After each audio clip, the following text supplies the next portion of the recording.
Mes chers collègues, je vous propose de vous asseoir.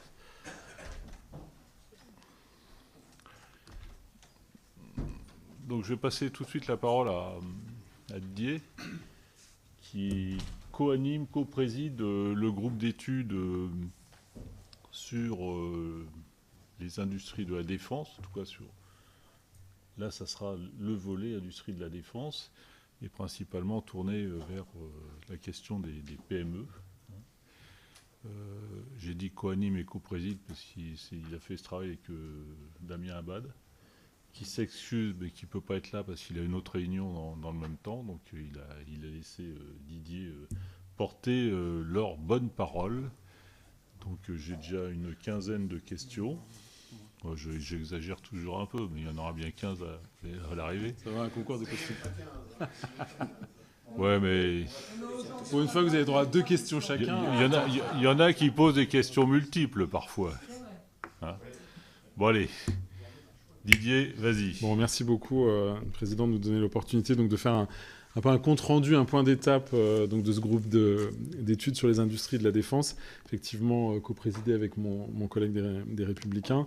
C'est un groupe qui comporte plus de 50 députés, ce qui ne veut pas forcément dire que, évidemment, tous les députés sont toujours présents, mais il y a une très bonne représentation, ça qui est intéressant, donc de toutes les commissions permanentes de l'Assemblée nationale. Donc on peut parler emploi, formation, économie, donc c'est assez divers. Et je voudrais souligner et les remercier que l'ensemble des vice-présidents de la commission défense sont systématiquement présents aux réunions du groupe de travail, donc Françoise Dumas, Jean-Michel Jacques et Charles de la Verpillière. Merci beaucoup pour leur présence systématique, c'est à noter. Donc ce groupe de travail, au-delà des députés, on avait décidé de l'organiser également avec l'ensemble de l'écosystème des industries de la défense. Donc dans toutes les réunions, je vous donnerai un petit peu de détails. On a systématiquement invité et sont systématiquement présents. D'ailleurs, moi, c'est quelque chose qui m'a surpris, j'ai envie de dire, un peu au début, parce qu'on a systématiquement les structures étatiques qui sont présentes. Donc dans les structures étatiques, vous avez la DGA, la Direction Générale du Trésor, BPI France, l'APE qui sont présents. Dans les groupements industriels, bien évidemment, nous avons systématiquement les 3G, donc le J4, le JCAN, le JFAS qui sont présents, ainsi que le comité Richelieu.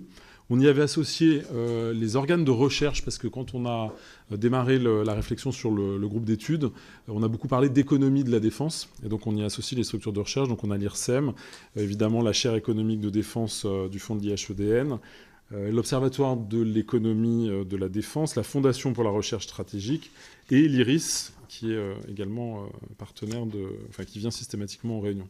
On y a ajouté, et vous verrez pourquoi en venant dans le détail d'explication du travail qu'on a fait, le médiateur des entreprises, donc Pierre Pelouzet, qui dépend de Bercy, qui est présent, le cluster Eden, et désormais l'agence d'innovation de la défense.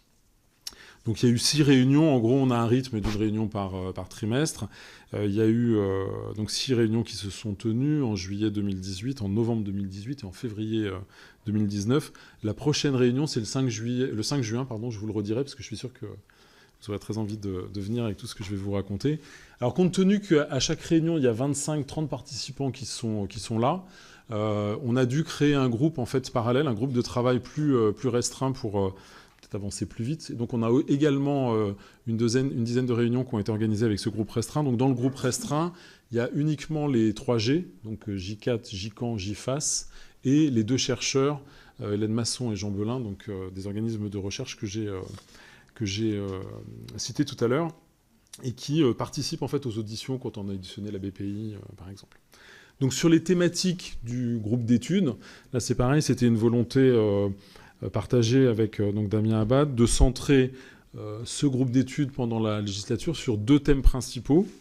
Donc le premier, c'est les PME de la défense, et en particulier celles qui participent à l'écosystème d'innovation dans le secteur de la défense. Donc c'est PME et focus sur l'innovation, et je pense que dans vos territoires, vous avez beaucoup de ces PME.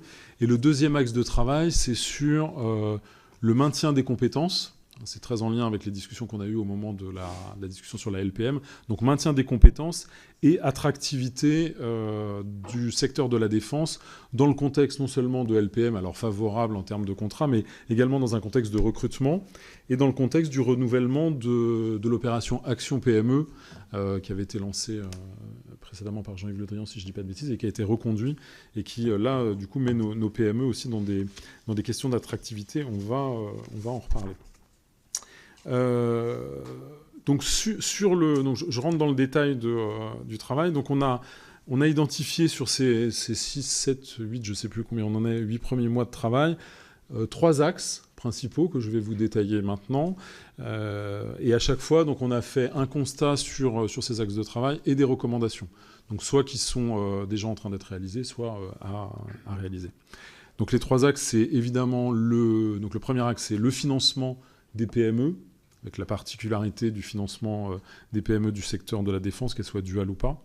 Le deuxième axe qui est apparu très très vite, c'est le Fonds européen de défense, et surtout son évolution, et l'ensemble des inquiétudes que ça soulève. Je pense que beaucoup d'entre vous avaient déjà discuté avec des PME de vos territoires, et donc il y a beaucoup d'inquiétudes sur le fonctionnement du futur Fonds européen de défense. D'ailleurs, souvent on se rend compte, on verra dans la discussion, mais peut-être par méconnaissance des dispositifs plus que par une réalité de difficulté, mais c'est souvent plus de la méconnaissance. Et le troisième axe de travail, qui était d'ailleurs le premier sur lequel on avait travaillé, les marchés de compensation, autrement appelés offset. Donc vous savez, quand les PME se retrouvent avec un grand MOI à aller travailler à l'international et donc vont être dans par exemple des cas de transfert de compétences ou de co-traitance à l'international avec les difficultés qu'elles peuvent rencontrer. Donc sur le premier thème, j'attaque les sujets. Donc sur le financement des PME, du secteur de la défense en particulier. Donc le premier constat, c'est que l'activité de défense pour les PME génère un besoin important en financement, à double titre, parce qu'évidemment c'est de la R&D et de l'innovation, mais ça c'est propre à toutes les PME, mais aussi parce que dans le cadre de la défense, le cycle de production est beaucoup plus long que pour les autres PME. Donc ça soulève une difficulté sur les financements. Deuxième constat sur ces financements, évidemment, enfin je vous apprends rien, mais financer une PME du secteur de la défense, d'autant plus si elle n'est pas duale, est beaucoup plus compliqué qu'un autre secteur, puisqu'on manque, voire il n'y a pas, ou quasiment pas, de financement externe en dehors des financements publics connus. Et donc c'est un vrai frein au développement, ce manque de financeurs traditionnels. Le troisième constat, c'est que, bien entendu, il y a un accès au financement public, et majoritairement au financement public, mais ce financement est particulièrement coûteux par les PME, puisque compte tenu du cycle de la défense, on va être sur des délais qui sont longs, souvent des procédures qui sont complexes, et quand on voit la structure des PME du secteur de la défense, elles n'ont pas toujours la taille, les épaules, le nombre de personnel qu'il faut pour pouvoir tenir aussi longtemps que les procédures de financement l'exigent. Quatrième constat, qui est plutôt quelque chose de positif, on se dit que finalement, l'activité de défense devrait au contraire présenter des axes d'intérêt pour les investisseurs, parce qu'on va être sur de la récurrence de business à un moment donné, on va être sur des contrats qui ont une durée beaucoup plus longue que les PME classiques, donc des investisseurs externes non publics pourraient y voir des éléments intéressants pour se lancer dans le financement. Alors, quelles sont les recommandations qu'on a pu faire? Donc, c'est les recommandations, je ne voulais pas préciser en introduction, donc c'est les recommandations du groupe de travail avec l'ensemble des acteurs que je vous ai cités en introduction. Donc, pour rédiger cette note, ça a donné lieu quand même à un travail de diplomatie important. Donc, l'ensemble du groupe de travail et tous les acteurs que j'ai cités en introduction partagent à la fois les constats et les recommandations. Donc c'est pas Damien Abad et Didier Bécher qui font ces recommandations, c'est bien le groupe de travail sur les PME. Donc première recommandation en matière de financement, donc améliorer les plans d'action gouvernementaux pour réduire les délais de paiement des opérations d'armement et faciliter l'obtention d'avances. Alors vous me direz, rien de nouveau sous le soleil. Je pense que ceux qui sont à la commission défense depuis longtemps ont probablement vous l'hanté tout le temps. Là, ce qu'on souhaiterait, et c'est très en lien avec cette dimension d'économie de la défense que les chercheurs peuvent porter, on souhaiterait en fait que ce dispositif à amplifier soit associé à la mise en place d'un dispositif d'évaluation et de suivi concret. Donc évaluation statistique, à mettre en place, à réfléchir avec les organes de recherche comme le fond de l'IHEDN.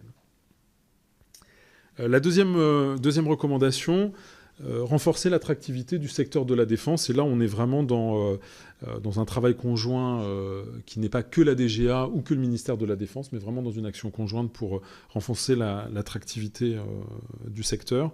On pense, en tout cas ce que les acteurs de la partie financière ont beaucoup dit, les sujets de compliance qui sont souvent mis en avant par les acteurs financiers externes ont finalement assez peu lieu d'être, puisque les financeurs publics ont les mêmes exigences en matière de compliance. Donc c'est bien une question d'attractivité et de méconnaissance du travail des PME qui peuvent être, alors quand elles sont duales, en général, elles sont mieux connues, mais quand elles sont spécifiques, qu'elles sont que sur le secteur de la défense, sont moins connues, et du coup, il n'y a pas d'investisseurs. Donc on pense qu'il faudrait vraiment développer la communication et l'attractivité de ce secteur pour qu'il existe déjà. Alors ça peut être de deux manières. La première manière, ça peut être en développement des fonds qui sont des fonds privés, mais associés avec des fonds publics, de type DFINVEST, qui sont des fonds qui sont très connus. Donc on pourrait avoir systématiquement la dualité entre des fonds privés et des fonds publics, voire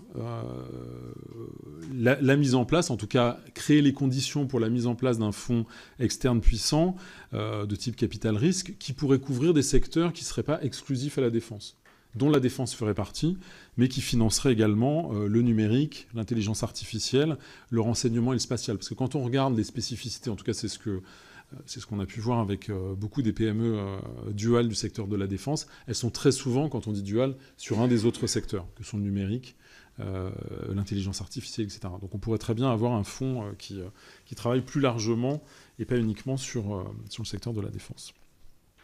Assouplir le financement public, donc là ça rejoint le constat que je citais tout à l'heure où quand on est une PME de taille modeste et encore plus si on est une TPE, même si l'ensemble des acteurs soulignent l'ultra-efficacité du dispositif rapide, là je pense que tout le monde est tout à fait, vraiment une position incontestable sur le succès de rapide. Il y a deux écueils qui demeurent, donc la lourdeur administrative, quand on est une PME, c'est quand même compliqué. Et quand on a dépassé l'amorçage, parfois les types de financement de l'innovation, ou quand on va passer à la phase d'industrialisation, les financements publics ne sont pas suffisants. Ou alors vous allez multiplier les demandes de plusieurs types de financement public. Et là, encore une fois, quand vous êtes une PME de taille modeste, ça devient très compliqué parce que pour des tickets à 50 000 €, vous allez devoir multiplier, parce que 50 000 €, quand on passe en phase d'industrialisation, souvent ça ne suffit pas. Donc vous allez multiplier les demandes auprès des investisseurs publics. Et là, il y a quand même pas le grand, encore une fois, de ce que disaient les acteurs, un manque de cohérence et une lourdeur administrative qu'il faudrait travailler. Donc en résumé sur cette partie financement, on a vraiment un sujet d'attractivité du secteur, en tout cas c'est la recommandation qu'on fait, que la DGA et le ministère pourraient adresser conjointement de manière beaucoup plus importante qu'il n'est fait aujourd'hui, pour faire mieux connaître les PME que nous avons sur notre territoire. Et bien sûr, vous le savez mieux que moi, tous ceux qui ont des PME du secteur de la défense, c'est l'emploi sur nos territoires. Il y a vraiment un enjeu des développements et d'ancrage local qui est super important sur ces activités. Alors, deuxième axe de travail, le Fonds européen de défense. Alors, dans le contexte où, donc, si vous avez, pour vous redonner les chiffres pour l'avoir en tête, aujourd'hui, donc, sur le programme européen de développement, on est sur des financements à hauteur de 500 millions d'euros. Demain, le Fonds européen de défense, c'est 13 milliards d'euros. Donc, on voit qu'on va avoir un gap financier extrêmement important, donc avec des capacités de financement beaucoup plus importantes qu'on a aujourd'hui. Mais, et c'est là où les PME et les ETI sont particulièrement inquiètes, les conditions d'accès, en tout cas de ce qu'on sait aujourd'hui du FED, sont assez compliquées. Alors je vous lis pour ne pas m'emmêler les crayons.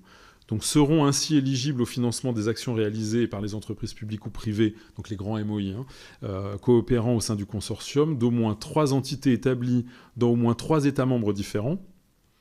Dans ce cadre, les projets collaboratifs qui intégreront des PME se verront attribuer un bonus. Donc ça, c'est plutôt une bonne nouvelle, parce que plus vous intégrerez des PME dans votre dispositif de MOI, et plus vous aurez une majoration de votre financement. Mais le financement et le bonus dépendra en fait de la localisation des PME.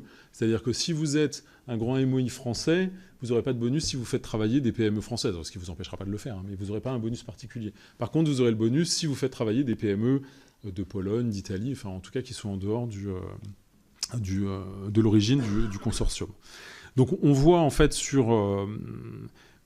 à la fois on a beaucoup plus de financements qui sont proposés, c'est une excellente nouvelle, mais de l'autre côté on voit une inquiétude importante de nos PME qui savent pas forcément aujourd'hui exactement comment naviguer dans l'univers européen.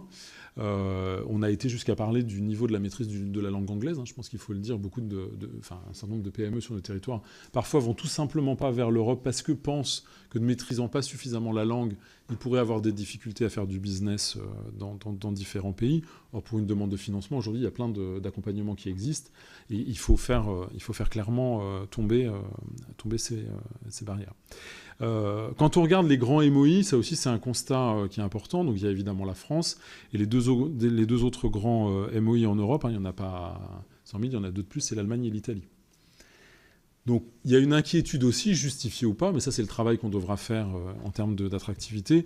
Il y a une inquiétude des PME à ce que peut-être les MOI allemands et italiens privilégient un écosystème de PME beaucoup plus localisé en Europe centrale ou orientale, plutôt que d'aller chercher des PME françaises pour constituer leur consortium. Alors je ne dis pas que c'est un état de fait, puisqu'aujourd'hui ça n'a pas démarré, mais en tout cas c'est une inquiétude qu'elle soulève, et à mon avis, auquel nous devons être particulièrement vigilants. Qu'est-ce que nous avons fait donc, comme recommandation par rapport à ces constats ? Donc la première, c'est la formalisation et l'inscription dans la durée d'une véritable task force Europe. Donc cette task force Europe, elle est en train de voir le jour au niveau de la DGA, elle n'est pas forcément totalement mise en place. Mais il faut que cette task force, en fait, elle soit réellement constituée dans un esprit de guichet unique pour les PME, à titre d'information, d'accompagnement des entreprises. Aujourd'hui, quand on parle avec les différents partenaires, tout le monde comprend ce que veut dire guichet unique. La réalité du guichet unique, je pense qu'il y a encore beaucoup de boulot pour s'assurer qu'on aura bien un guichet unique quand on est une PME. Deuxième axe sur cette formalisation, deuxième mission qu'on pourrait confier à cette Task Force Europe, la promotion des PME auprès des grands MOI étrangers. Encore une fois, nos PME ont du mal à accéder à l'échelon européen, à le comprendre dans sa complexité. Donc il faut que cette task force puisse être le promoteur des PME françaises auprès des grands MOI étrangers pour qu'ils n'hésitent pas à venir les chercher pour bénéficier d'aides plus importantes. Et puis, de manière beaucoup plus globale, c'est toute l'influence au niveau des partenaires européens pour bien faire comprendre à la fois les projets que nos PME ont gérés aujourd'hui et quelles sont les compétences disponibles, spécifiques, d'expertise que nous avons en France et que peut-être d'autres pays européens n'auraient pas. Donc ça, c'est la première recommandation. Deuxième recommandation, alors là, qui nous concerne directement, on recommande en fait d'axer une des prochaines auditions de la DGA devant cette commission et de lui demander de travailler particulièrement. Alors on a déjà discuté avec la DGA du sujet, pour être tout à fait transparent, en disant qu'on allait en parler et qu'on trouverait ça bien que dans leur prochaine présentation, ils travaillent là-dessus. Donc il y a une présentation de la stratégie de la DGA en matière de soutien aux entreprises. Vous savez qu'il y a eu énormément de réorganisation de la DGA, aussi bien de la division PME que de la division innovation, mais vraiment, quand je dis des réorganisations, des choses extrêmement positives qui sont souvent mal connues déjà, peut-être de nous, mais encore plus de nos territoires. Et donc qui nous présentent leur dispositif de soutien aux entreprises, avec l'axe particulier dans le cadre de la Fed, de la mise en place du Fonds européen de défense, comment ils vont s'organiser, et du processus d'innovation. Donc la réorganisation des services d'innovation de la DGA nécessite probablement je vais dire, un update de la commission, voire une présentation avec une carte. Enfin, on a eu des discussions et on a vu des cartes de France très précises où sont localisées les compétences de la DGA sur nos territoires, qui sont extrêmement intéressantes pour nous, députés, pour, j'ai envie de dire, agiter l'écosystème de PME au sens positif du terme. Et le troisième axe de recommandation, enfin la troisième recommandation que nous formulons avec le groupe, c'est tout ce qui concerne les projets stratégiques nationaux.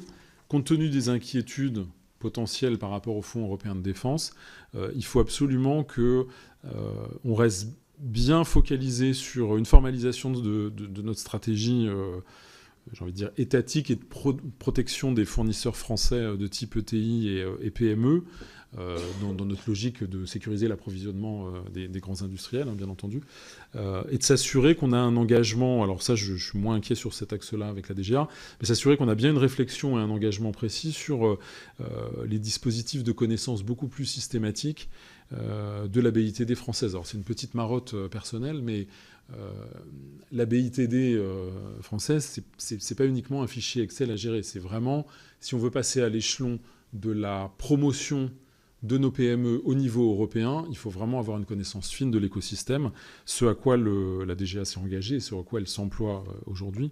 Mais je pense qu'on a besoin d'aller un petit peu plus, aller un peu plus loin. Donc, en résumé, là aussi, sur le Fonds européen de défense, une question d'attractivité de l'écosystème. Hein. On a plein de choses à vendre sur nos territoires. Et il faut, à un moment donné, que cette task force, qu'on vraiment appelle task force européenne, qu'on appelle de nos voeux, puisse faire la promotion de l'ensemble de nos PME. Troisième et dernier axe de travail, qui était donc le premier axe que nous avons travaillé, le marché des compensations. Donc on a vu ces 10 dernières années, alors je ne sais pas si la Commission avait eu par le passé l'occasion déjà de parler en détail de ce sujet, mais on a vu que ces 10 dernières années, les grands industriels, donc les grands MOI, ont été confrontés à une accélération de la mise en place donc, des marchés de compensation.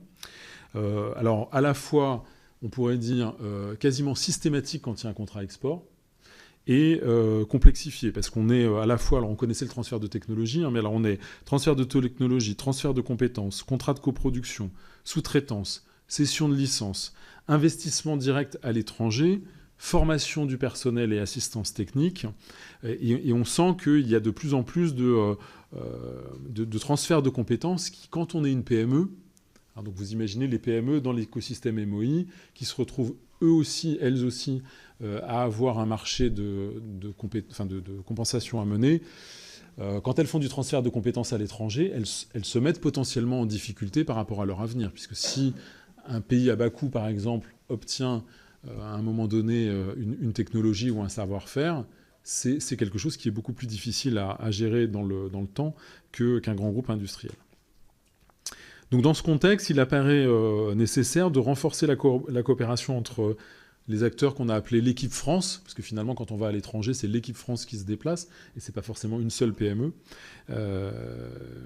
pour qu'il y ait une meilleure, une meilleure anticipation de ce que sont les marchés de la compensation pour les PME, qui souvent se trouvent, alors j'emploie leurs mots, je ne sais pas si c'est exactement ça, mais qui souvent se trouvent embarqués avec un grand MOI dans un grand marché à l'international. Ils vont parce que c'est des perspectives de financement et puis d'avenir et de développement pour elles, mais qui découvrent en marchant les règles du marché de compensation et elles disent aujourd'hui qu'elles ont une trop grande méconnaissance de ces dispositifs.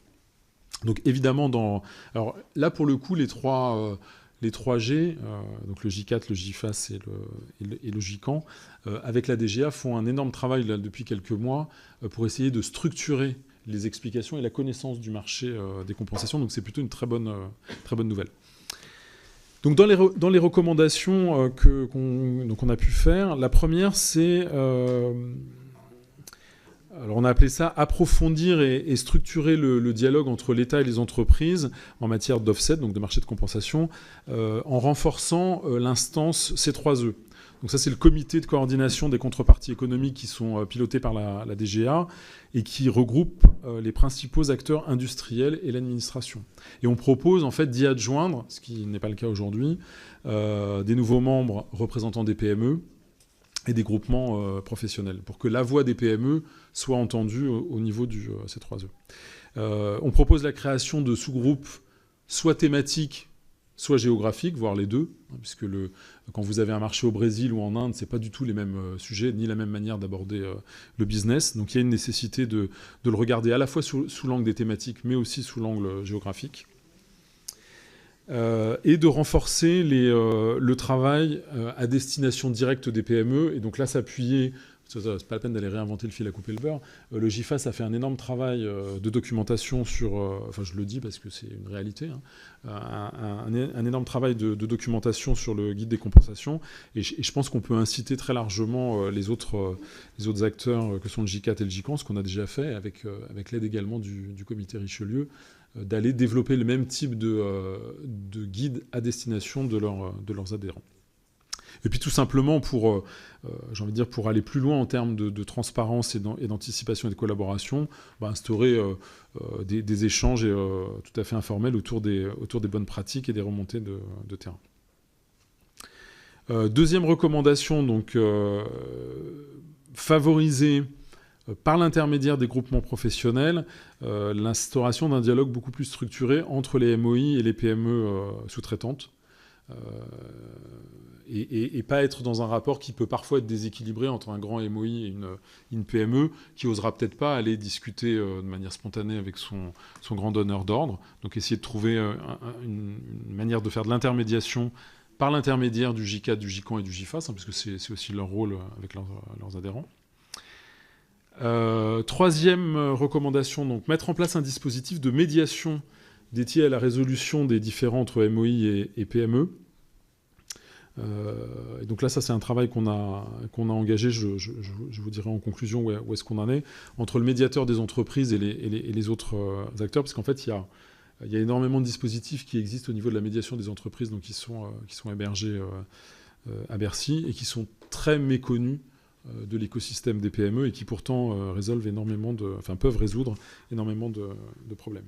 Et dernière recommandation, si je ne dis pas de bêtises, dernière recommandation, c'est essayer d'engager une réflexion, alors pas forcément très simple, mais autour de la mise en place d'une bourse d'échange des compensations internationales.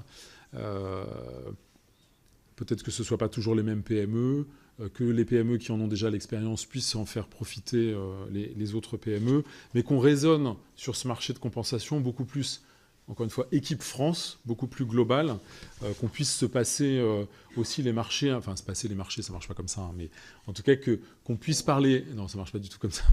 Mais... On est enregistré. Bien sûr, mais ce n'est pas le bon terme. C'est en tout cas qu'il puisse y avoir une meilleure connaissance de ce qui a fonctionné ou ce qui a moins bien fonctionné.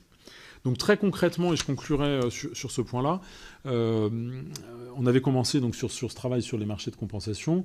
Donc il y a eu, alors moi j'avais porté plusieurs amendements dans le cadre de la loi Pacte en fait sur la médiation d'entreprise. Alors j'avais dans l'idée de créer un médiateur des entreprises dédié au marché de la défense parce que ces marchés-là encore une fois sont spécifiques, et en travaillant avec Bercy et les différents acteurs, on s'est rendu compte que c'était pas forcément une bonne idée puisque les outils étaient connus, fonctionnaient et l'écosystème était logé à Bercy, donc il n'y avait pas forcément besoin de mettre en place un médiateur spécifique défense. Par contre, on a pu organiser la rencontre, alors très, très concrète, entre l'ADGA et le conseiller entreprise et industrie du ministère de la Défense, qui va donner lieu en fait à identifier du personnel de la DGA et du personnel du ministère de la Défense qui vont pouvoir conduire des missions de médiation, donc être formés à la médiation et porter la voix spécifique du secteur de la défense dans la défense des PME de ce secteur. Donc c'est plutôt une avancée très concrète et très positive que le groupe d'études a réussi à obtenir. Donc c'est aussi l'intérêt de ces groupes d'études, c'est de se faire rencontrer de manière informelle les différents acteurs. Voilà où nous en sommes. La prochaine réunion, si vous n'êtes pas encore membre du groupe et que vous êtes passionné par le sujet, c'est le 5 juin. Et nous travaillerons plus spécifiquement sur le Fonds européen de défense, puisqu'on a juste commencé, on a balayé ce que je vous ai dit jusqu'à maintenant, et donc on va aller essayer d'avancer sur les recommandations sur le Fonds européen de défense. Bon, merci Didier pour cette présentation rapide mais néanmoins complète. Une petite dizaine de questions avant qui participent aux travaux à partir du 5 juin.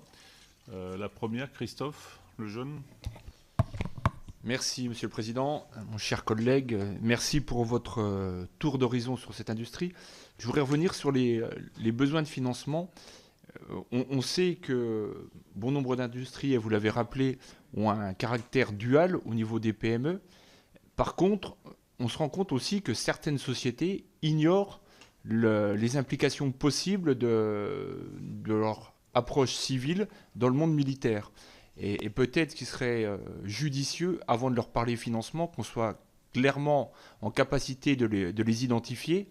Donc ma question, est-ce qu'aujourd'hui, il y a une structure qui est en charge d'identifier ces PME qui œuvrent uniquement sur le monde civil et qui pourraient avoir une application duale? Et bien sûr, cette question est encore plus vraie pour les startups qui, elles, ont aussi besoin de financement à terme très important, mais qui, pour le coup, ignorent encore plus leur implication dans le monde militaire. Merci. Merci, Monsieur le Président. Merci à Didier pour ce rapport clair. Ma question concerne l'actualité du plan Action PME et le nouvel élan donné par Madame la Ministre en mai 2018, et plus particulièrement les relations entre les PME de la défense au cœur de notre groupe d'études, de votre groupe d'études, et les industriels de premier plan.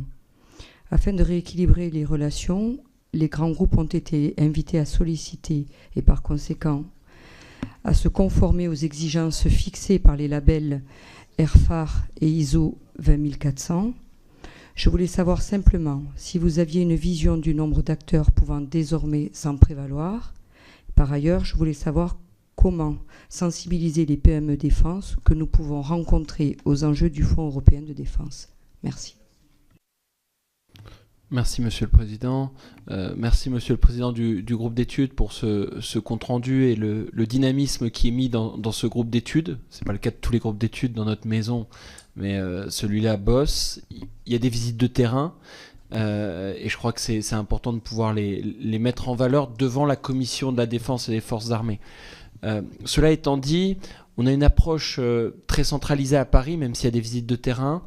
Comment nous pourrions décliner dans notre rôle d'évaluation des politiques publiques et de contrôle de l'action une évaluation au plus près notamment des TPE-PME de la défense dans nos territoires, de manière à pouvoir déceler aussi, au-delà des grands enjeux, les petits enjeux qui peuvent aussi leur faciliter le développement et qui sont peut-être pas identifiés par les groupements qui font un travail formidable par ailleurs.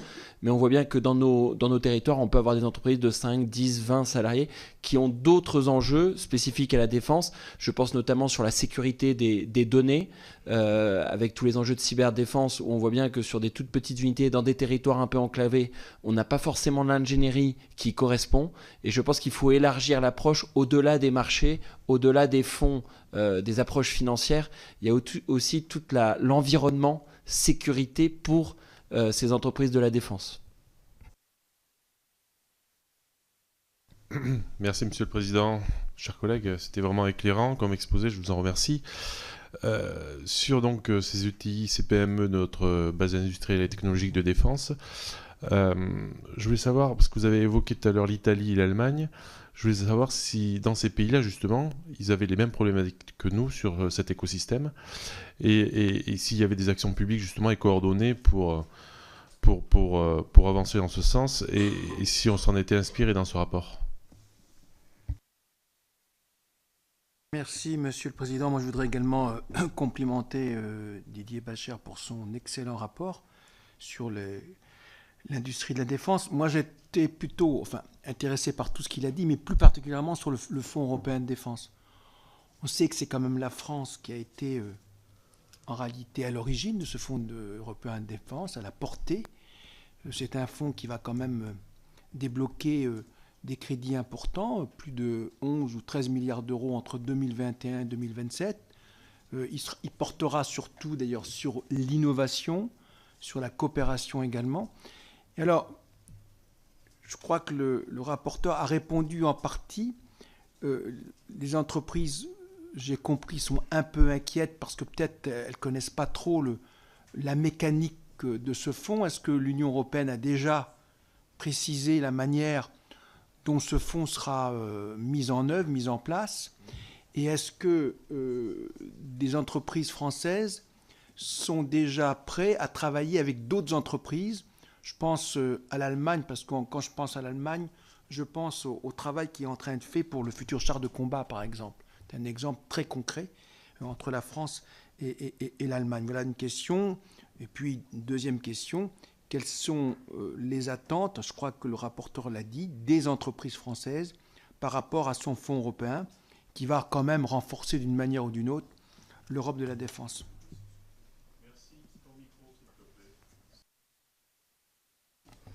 Merci, Président. Merci aussi au président du groupe d'études pour cet exposé qui était clair et qui effectivement nous permet de réfléchir un peu plus sur notre industrie de la défense. Et donc, lors de cette présentation, en fait, il est mis en évidence qu'en matière de développement et de recherche, les freins, des freins qui empêchent les PME de l'armement d'innover sont le financement, les délais très longs, puisque ce sont des temps de recherche très longs, et c'est lourd et complexe. J'avais une question parce qu'en fait, a été créée l'Agence d'innovation de la défense en 2018, en fait, en 1er septembre 2018, pour aider les entreprises justement pour aider et accompagner les entreprises à innover. Et ils sont, en fait, ces fonds, il y a des fonds spécifiques, donc notamment le dispositif rapide, et ils visent bien ce type de PME, moins de 2000 salariés, on va financer jusqu'à 80% des projets. Et je voulais savoir si ça correspondait vraiment aux besoins par rapport à la politique menée par le ministère des Armées. Merci. Alors, je réponds je prends l'Europe en premier sur. On se pose la question, est-ce que l'Italie, l'Allemagne, finalement, est-ce qu'on a regardé comment ils fonctionnaient? Alors, on sait déjà qu'il y a une différence majeure, c'est que la taille des PME dans ces pays-là sont beaucoup plus importantes qu'en France. Donc, quand on dit équipe France, on a volontairement utilisé ce terme-là, c'est parce qu'on pense en fait qu'il faut agréger plusieurs PME françaises, si on parle de taille, pour aller se battre pour obtenir un contrat en Europe. Et alors que dans les autres pays européens, ou en tout cas les grands MOI, on a déjà des entreprises type PME, mais de taille beaucoup plus conséquente, et donc ils sont beaucoup plus armés pour le développement international. Donc ça, c'est un constat qui n'est pas propre à la défense, qui est propre à la structure des PME. Donc il faut que nous, finalement, on fasse un atout peut-être de la petite taille et de l'agilité de nos PME versus les autres, mais qu'on chasse, on dit souvent chasser en meute, et qu'on aille chasser à plusieurs. Donc ça, c'est un enseignement auquel il faut être vigilant, et je pense que dans l'accompagnement et la communication avec l'Europe sur la compétence et l'expertise de nos PME, il y a certainement des choses à faire à ce niveau-là. Sur le Fonds européen de défense de manière générale, donc le travail sur comment il va être structuré, comment ça va fonctionner, il a commencé, évidemment. Alors moi, je ne vais pas répondre pour la DGA. Je pense que c'est une question que vous pourrez poser à la DGA. Ils vous expliqueront ça très bien. Il y a plein de réunions qu'on déjà savoir comment, quand, quels vont être les dispositifs. Mais je pense que c'est plutôt à la DGA qu'il faudra répondre. Avec toujours, on vous l'avait souligné, on a été les instigateurs probablement de ce fonds européen. Après, c'est l'Europe unie qui doit donner une réponse au financement des PME de manière globale au niveau de l'Europe. Donc c'est pas parce qu'on a été l'initiateur qu'on a une prime à l'entrée dans ce fonds, et c'est tout à fait normal. Donc encore une fois, j'insiste sur cette nécessité de nos instances et à notre vigilance, nous, en tant qu'élus, de s'assurer qu'on accompagne bien les PME et qu'on fait bien ce travail vers les institutions européennes qu'elles ne savent pas forcément faire très très bien. Sur l'Europe, je crois que c'était à peu près ça les questions. Sur les territoires décentralisés, alors ça c'est un point, identifier les PME, vous êtes plusieurs à poser la même question. C'est le point essentiel du dialogue avec la DGA. Donc, alors moi personnellement, je ne connaissais pas forcément le dispositif DGA en région. Je pensais que la DGA c'était que à Paris en fait. On allait les rencontrer, etc. Voilà. Or, il y a des dispositifs plus ou moins formalisés en région, plus ou moins déconcentrés, mais qui ont vocation à se développer Donc la restructuration qui a été voulue donc, par la ministre de la Défense, de la division PME, mais aussi de la division innovation, fait qu'il y a un renforcement des structures locales. Et on leur demande, alors ça peut être aussi à travers l'Agence d'innovation de défense, on leur demande en fait d'animer beaucoup plus les territoires sur ces sujets. On a été jusqu'à discuter avec la DGA sur comment en fait ils pourraient beaucoup mieux associer les députés à ces dispositifs. C'est-à-dire que nous, encore une fois, on a chacun des circonscriptions, des territoires. On est souvent sollicité par les PME, par les chambres de commerce, par la région. Et on se rend compte qu'on a beaucoup de mal à donner une réponse un peu concrète, homogène. Donc on est en train de réfléchir, enfin on les pousse et on dialogue avec eux sur l'organisation d'événements sur les territoires pour faire mieux connaître l'écosystème, le financement, alors que ce soit des PME qui soient duales ou des PME qui pourraient se découvrir une vocation dans le secteur de la défense. Donc ça fait clairement partie de la feuille de route de la DGA et de la division PME de la DGA. Mais vous pourrez leur poser la question à l'audition pour qu'ils le confirment. Sur la labellisation, effectivement, il y a eu tout un travail important de labellisation. Donc l'ensemble des grands MOI aujourd'hui sont soit labellisés définitivement, soit, en tout cas, ils sont tous signataires de la charte de la médiation des entreprises.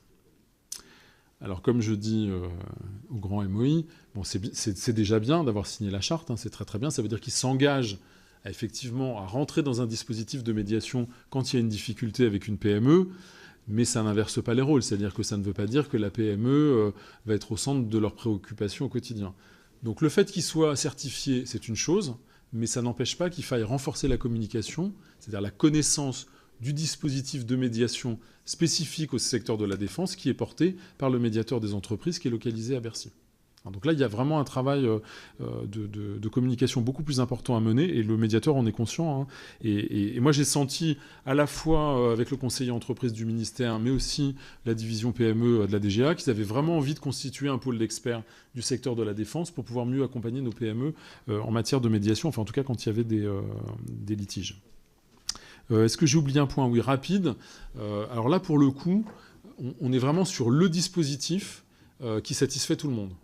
C'est un dispositif qui prend des risques rapides. Et donc ça, c'est souligné par l'ensemble des acteurs. C'est-à-dire qu'il y a finalement, dans le secteur de la défense, on dit aussi des fois à la DGA que peut-être des fois, ils ont pris des risques sur des financements mais c'est ce qui est demandé. C'est-à-dire qu'on ne peut pas gagner à tous les coups. C'est-à-dire qu'on va financer le développement d'une PME. Peut-être que le produit ou l'innovation qui est en place ne deviendra pas l'innovation totalement bankable qu'on s'était imaginé au démarrage. Mais c'est pas grave, parce qu'on a développé de l'innovation. Et ça, c'est vraiment le rôle de Rapide, et encore une fois, qui est reconnu par l'ensemble des acteurs. Donc il faut le préserver, absolument. Qui encourage le succès, en tout cas, ou qui crée les conditions du succès de nos PME.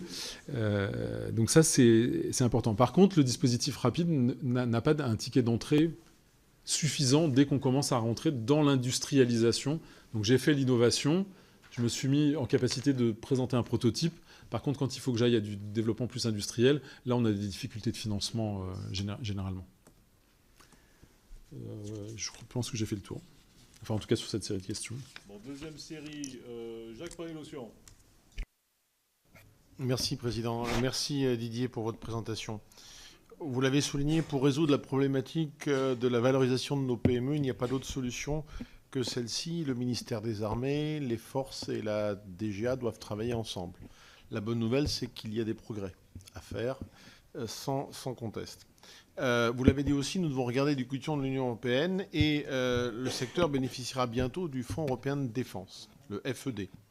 En tant qu'auditeur de l'IHEDN, j'ai eu l'occasion pendant toute l'année qui vient de s'écouler de travailler sur le Fonds européen de défense. Donc je reste à la disposition de votre groupe d'études, voire même de la commission, cher Président, pour une présentation détaillée de plus d'une heure s'il le faut sur le Fonds européen de défense, ses dispositifs, ses enjeux, les défis que doivent relever et nos militaires, et nos industriels, et les politiques.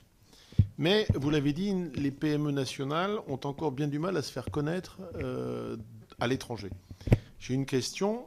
Pouvez-vous détailler les recommandations que vous aviez faites sur comment aider et accompagner ces PME dans leur prospection des maîtres d'œuvre à l'étranger, européen. Faut-il une organisation ad hoc? Faut-il confier cette mission à une structure étatique ou à une structure privée industrielle? J'ai une deuxième question qui est relative au Fed. Avez-vous eu l'occasion dans vos travaux d'identifier ce que nous avons identifié, nous, comme un très fort déficit de présence et d'influence de la France à l'Union européenne et auprès de l'OTAN comme un facteur négatif très fort contre le développement des projets et de la participation des entreprises françaises et des PME au Fonds européen de défense? Je vous remercie. Merci, Monsieur le Président, et merci au co-président du groupe d'études pour cet excellent rapport. Moi, j'ai deux questions rapides à poser. La première, on a parlé des marchés de compensation qui peuvent dissuader les PME de s'engager dans des marchés d'armement, en tout cas à l'international, bien sûr. Est-ce que vous pourriez donner des exemples concrets et précis de compensation que des PME ont été amenées à fournir?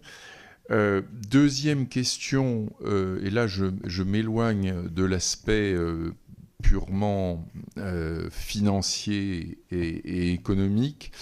Est-ce que vous avez le sentiment que des PME qui pourraient participer à des groupements en matière d'armement, de production et de vente d'armement, est-ce que vous avez l'impression que ces PME en sont dissuadées par la sévérité, qui me paraît justifiée, hein, la sévérité des procédures de protection du secret?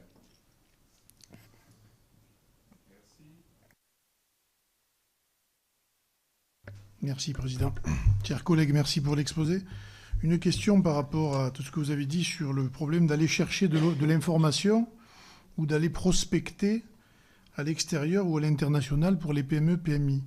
Alors, c'est une simple question, c'est est-ce que la structure dédiée, ça ne serait pas le JICAT? Et dans ce cas-là, est-ce que le JICAT a les moyens nécessaires, à la fois humains et financiers, pour mener cette mission? Merci, Monsieur le Président. Merci, cher Didier, chers collègues, pour cet excellent rapport et cette présentation tout à fait intéressante qui recoupe beaucoup des constats que nous pouvons faire au contact des PME sur le terrain et des groupes industriels que nous croisons dans le cadre de nos fonctions. J'aurais moi aussi envie de revenir sur des questions qui ont été posées, mais peut-être sous un angle un peu différent. Alors, sur le Fonds européen de défense, sur le FEDEF, effectivement, et je vais poser les choses de manière un petit peu peut-être provocante, mais est-ce qu'il n'y a pas un risque, au fond, avec ce mécanisme, de revenir à une forme de juste retour, de principe du retour géographique, puisque, comme vous l'avez indiqué, ce qui se passe au fond, c'est que le principe et de réunir des PME qui viennent de différents pays et finalement peut-être d'aboutir à une forme d'éclatement de la BITD européenne, contrairement à ce qui est l'objectif initialement recherché. C'est ma première question. La deuxième rejoint celle de Charles de la Verpillière s'agissant des marchés de compensation, des offsets.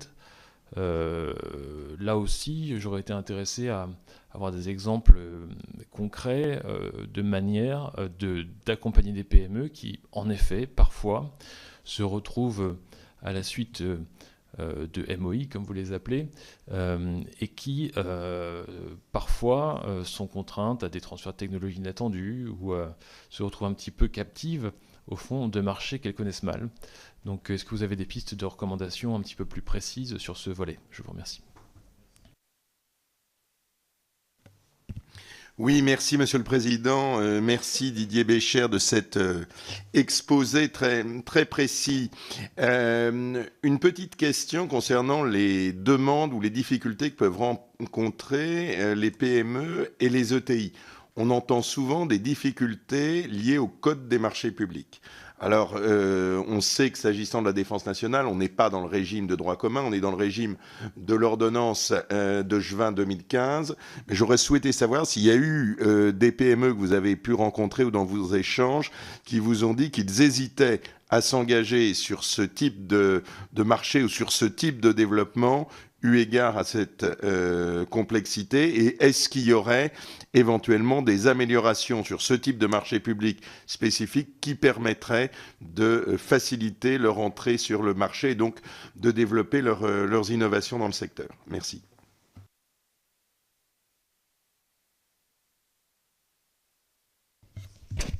Merci, Monsieur le Président. La meilleure pour la fin. Deux petites questions. Premièrement, que signifie l'acronyme MOI?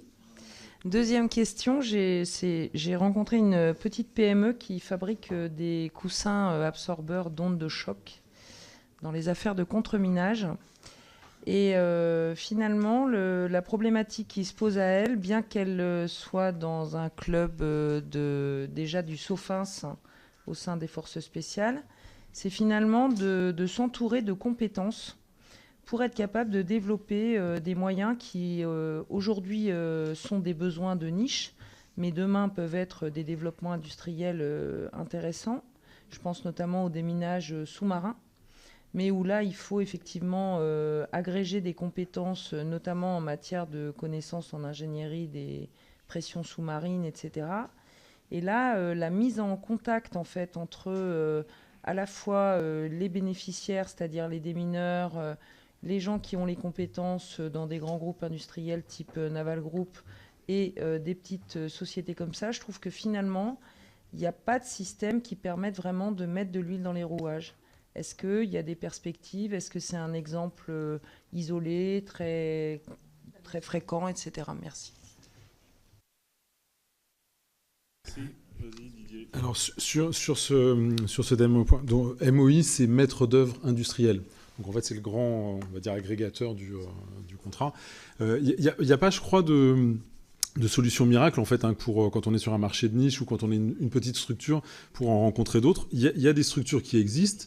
Le rôle des, je dis les 3G, toujours le J4, le J-CAN et le JFAS, c'est une grande partie de leur activité. C'est de faire se rencontrer les acteurs, mieux connaître l'écosystème. Mais en fait, il faut cotiser.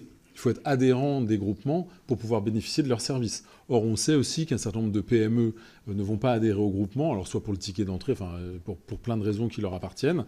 Donc il y a l'autre grand acteur, c'est la division PME de la DGA, hein, qui est à leur disposition et qui fait ce travail d'identification sur le territoire, et que, encore une fois, dans les recommandations qu'on a faites, de les pousser à aller beaucoup plus loin dans la connaissance fine de l'écosystème industriel défense dans les territoires.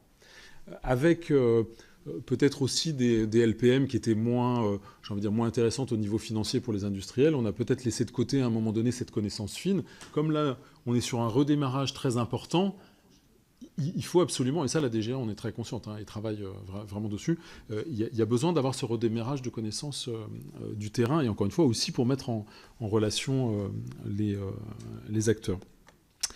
Sur le Fed, alors bon, encore une fois, moi je ne suis pas non plus un expert du Fed, donc le 5 juin, la réunion, donc franchement je t'invite à venir à la réunion parce que tu pourras aussi nous donner l'éclairage de ce que vous avez fait. Je ne pense pas en fait que le Fed verra émerger, parce que c'était une question qui s'était posée, plein de nouveaux acteurs PME à l'international qui n'existeraient pas aujourd'hui. Parce que le ticket d'entrée est élevé, parce qu'encore une fois, on ne parle pas des PME de manière générale, on parle des PME du secteur de la défense, donc on est sur un secteur qui est très spécifique, qui est régulé dans tous les pays, donc ça ne va pas être la porte ouverte à plein d'acteurs. Par contre, encore une fois, moi j'insiste, il n'y a pas forcément de BITD européenne, dans le terme que tu employais, et quand on parle dans les recommandations d'avoir une task force Europe, c'est bien pour s'assurer d'une meilleure connaissance de l'écosystème européen. Encore une fois, on connaît les grands MOI parce que voilà, ils sont connus, c'est des marques connues. Par contre, l'écosystème de PME, on ne le connaît peut-être pas suffisamment. C'est un des rôles de cette... Enfin, en tout cas, moi, c'est ce qu'on a mis dans les recommandations. C'est un des rôles de cette task force de bien connaître l'écosystème quand on connaît bien les PME de l'écosystème européen, on saura aussi mieux vendre notre expertise française. Et comme on sera en permanence dans un jeu d'équilibre sur les financements, mieux on connaîtra nos PME, mieux on pourra les vendre face au reste de l'écosystème. Donc c'est surtout ce point-là qu'il faut mettre en avant. Et je suis alors là intimement persuadé des échanges qu'on a pu avoir avec l'ensemble des acteurs que ce Fed clairement augmenté de manière financière est un horizon de développement extrêmement intéressant pour nos PME en France. Par contre, compte tenu de leur structure, souvent leur petite taille, leur méconnaissance de l'institution européenne, elles ne pourront pas y aller toutes seules. Et là, encore une fois, JCAD, JCAN, JFAS font le travail d'accompagnement, très très bien. Toutes les PME ne sont pas adhérentes, donc il faut que la division PME et innovation de la DGA prenne ce relais de manière importante pour influencer au niveau européen. Cette dimension d'influence, on le voit, je pense que tous, vous avez des collègues, vous avez siégé un jour, soit dans les régions, soit dans les départements. On n'est quand même pas reconnus en France pour être des très grands consommateurs des fonds européens. Et donc la défense n'échappe pas à ce sujet. Donc c'est quand même dommage de ne pas aller jusqu'au bout. Oui, par manque d'information et aussi de crainte d'aller à l'Europe parce qu'on connaît. Beaucoup de PME nous disent, enfin c'est parce que je ne connais pas. Hein. Puis alors oui, les dossiers sont là, pour le coup compliqués à monter. S'il faut que vous embauchiez une personne juste pour monter le dossier, enfin voilà, ça rejoint les coûts administratifs dont on parlait dans la présentation. Sur les exemples de compensation, un exemple très très simple, quand vous vendez un sous-marin en Inde pour essayer de raccrocher vos deux questions, il y a des sous-systèmes qui ne vont pas être faits par le grand industriel, qui vont être faits par un écosystème de PME. Et la plus grande difficulté, souvent, c'est peut-être pas finalement le transfert de compétences, parce que là, on est presque dans quelque chose d'un acte juridique, c'est le recrutement en local. C'est-à-dire qu'il va avoir écrit dans le contrat que la construction du grand système se fait à 50-50, donc 50% de travailleurs locaux et 50% d'expertise qui vient en l'occurrence là de la France. Quand on est un grand industriel, alors c'est souvent pas facile, la première fois où on y va, mais quand on est installé, finalement on sait comment recruter. Quand vous êtes la PME, si vous n'avez pas anticipé le sujet, si vous n'en avez pas parlé avec d'autres, et c'est ce qui remonte souvent, c'est qu'on signe un contrat et on découvre au moment de l'exécution du contrat que vous allez être responsable de recruter des techniciens indiens, des ouvriers indiens ou des ingénieurs indiens pour porter 50% du développement du produit que vous avez vendu, ça devient très compliqué. Donc là pour le coup, vous avancez en marchant et vous êtes un peu seul. Et l'Inde, je pourrais prendre le Brésil parce que c'est les deux sujets que je connais, mais ils sont aussi compliqués l'un que l'autre pour des raisons complètement différentes. Et quand vous êtes une PME, même si vous avez fait du travail à l'international, vous êtes dans une grande machine de MOI qui, elle, avance, et vous êtes souvent livré un peu à vous-même. Donc il y a encore une fois, le GIFAS a fait un très... Bon, c'est pas sous-marin, le GIFAS pour le coup, là, a fait un très gros travail d'explication et de préparation qui peut être mis en commun, qui doit être mis en commun pour les autres. Donc on a parlé du J4 tout à l'heure pour le terrestre, mais dont les autres groupements professionnels pourraient bénéficier. Il n'y a pas aujourd'hui, pour finir sur ce point-là, un acteur plus identifié qu'un autre pour nos PME. C'est-à-dire qu'en plus, par territoire, pour répondre à votre question, il faut aussi arriver à identifier quel est l'écosystème du territoire. Vous pouvez avoir une chambre de commerce qui va être très, on va dire puissante, c'est pas le bon terme, mais en tout cas qui a beaucoup développé l'aspect accompagnement des PME, ce qui n'est pas forcément le cas de toutes les chambres de commerce. Vous pouvez avoir sur un territoire ces fameux services déconcentrés de la DGA qui sont présents et être à contrario sur un territoire qui ne l'est pas. Mais si vous, en tant que député, déjà, vous n'avez pas l'information qui a la possibilité d'avoir des services déconcentrés du service PME de la DGA, vous n'êtes pas en capacité de le réclamer. Donc ce qu'on doit faire en termes de communication, c'est fluidifier cette information pour qu'une fois, nous, sur nos territoires, on puisse solliciter l'ensemble des acteurs à disposition de nos PME. Je pense qu'une carte, c'est un truc très simple. On fait une carte avec des points. Où est la DGA, où sont les agences d'innovation, où sont les Fab Labs, etc., qu'on peut connaître, et vous allez avoir à votre disposition, sur l'ensemble de votre territoire, tout l'écosystème d'innovation à votre disposition. Et les PME, aujourd'hui, elles vous disent qu'elles n'ont pas cette visibilité. Alors imaginez si nous, déjà, on a des difficultés à se repérer, imaginez la PME. Et la bonne nouvelle, hein, honnêtement, c'est qu'il y a une volonté installée de la DGA, dans sa réorganisation, d'aller vers un meilleur travail sur les territoires. Je pense que j'ai dû couvrir l'ensemble de vos questions. Ok. Merci beaucoup pour votre curiosité. Eh ben, merci Didier pour cette présentation. Au groupe, hein, parce qu'il n'y a pas que moi. Alors, en quelques